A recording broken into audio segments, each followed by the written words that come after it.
ಪತಿಯ ವರದಕ್ಷಿಣೆ ಟಾರ್ಚರ್ಗೆ ನಾಲಿಗೆ ಅರಿದ ಮಹಿಳೆ. ಹೀಗೆ ದೂರ ಹೋಗುವ ಪತಿ ಮುಂದೆಯೇ ಅಕ್ಕನ ಮಗಳ ಜೊತೆ ಸಲಿಗೆಯಿಂದ ಇರ್ತಿದ್ದ.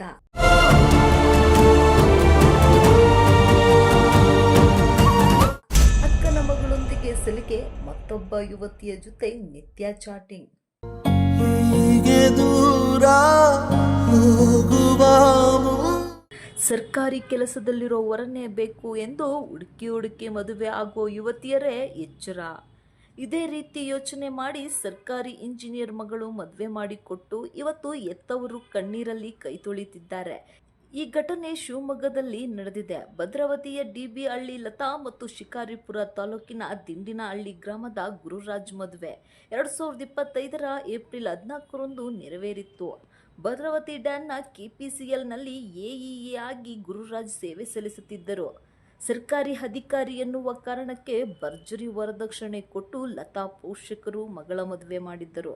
30 ಗ್ರಾಂ ಚಿನ್ನಾಭರಣ, 10 ಲಕ್ಷ ನಗದು ಸೇರಿ ಸುಮಾರು 60 ಲಕ್ಷಕ್ಕೂ ರು ಖರ್ಚು ಮಾಡಿದ್ದರು. ಇಷ್ಟೆಲ್ಲ ವರದಕ್ಷಿಣೆಯ ಉಪಚಾರ ಮಾಡಿದ್ದರೂ ವರೋಪಚಾರ ಪಡೆದರೂ ಅವರ ದಾಹ ಕಡಿಮೆ ಆಗಲಿಲ್ಲ. ಮದುವೆ ನಡೆದ 1 ತಿಂಗಳಿಗೆ ಪತಿ ಮನೆಯವರ ಬಣ್ಣ ಲತಾ ಎದುರು ಬಯಲಾಗಿದೆ.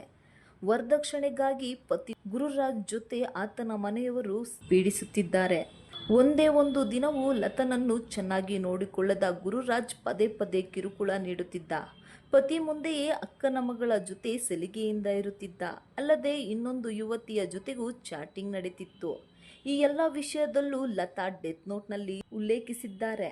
ನನ್ನ ಮಗಳು ಇರುವಾಗಲೇ ಅಳಿಯ ಅಕ್ಕನ ಮಗಳ ಜೊತೆ ನವರಂಗಿ ಆಟ ಬಿಚ್ಚಿಟ್ಟ ಅತ್ತೆ ಮತ್ತು ಆತನ ಮನೆಯವರ ಟಾರ್ಚರ್ ತಾಳಲಾರದೆ ನವವಿವಾಹಿತೆಯವರು ತೆಗೆದುಕೊಳ್ಳಬಾರದ ನಿರ್ಧಾರ ತೆಗೆದುಕೊಂಡಿದ್ದಾರೆ. ಪತಿ ಮತ್ತು ಆತನ ಮನೆಯವರ ವರದಕ್ಷಿಣೆ ಕಿರುಕುಳ ತಾಳಲಾರದೆ ಡೆತ್ ನೋಟ್ ಬರೆದಿಟ್ಟ ಮಹಿಳೆ. ಭದ್ರಾ ಬಲದಂಡೆ ನಾಲೆಗೆ ಹಾರಿರುವ ಘಟನೆ ಶಿವಮೊಗ್ಗದಲ್ಲಿ ನಡೆದಿದೆ.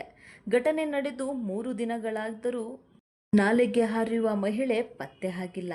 ಈ ಬಗ್ಗೆ ಸುದ್ದಿ ತಿಳಿಯುತ್ತಿದ್ದಂತೆ ಪತಿ ಮತ್ತು ಆತನ ಕುಟುಂಬಸ್ಥರು ಎಸ್ಕೇಪ್ ಆಗಿದ್ದಾರೆ. ಪತಿಯ ಮೊಬೈಲ್ ಸ್ವಿಚ್ ಆಫ್ ಆಗಿದೆ. ಹೊಳೆಹೊನ್ನೂರು ಪೊಲೀಸರು ಈ ಬಗ್ಗೆ ಕೇಸ್ ದಾಖಲಿಸಿಕೊಂಡು ತನಿಖೆ ನಡೆಸುತ್ತಿದ್ದಾರೆ.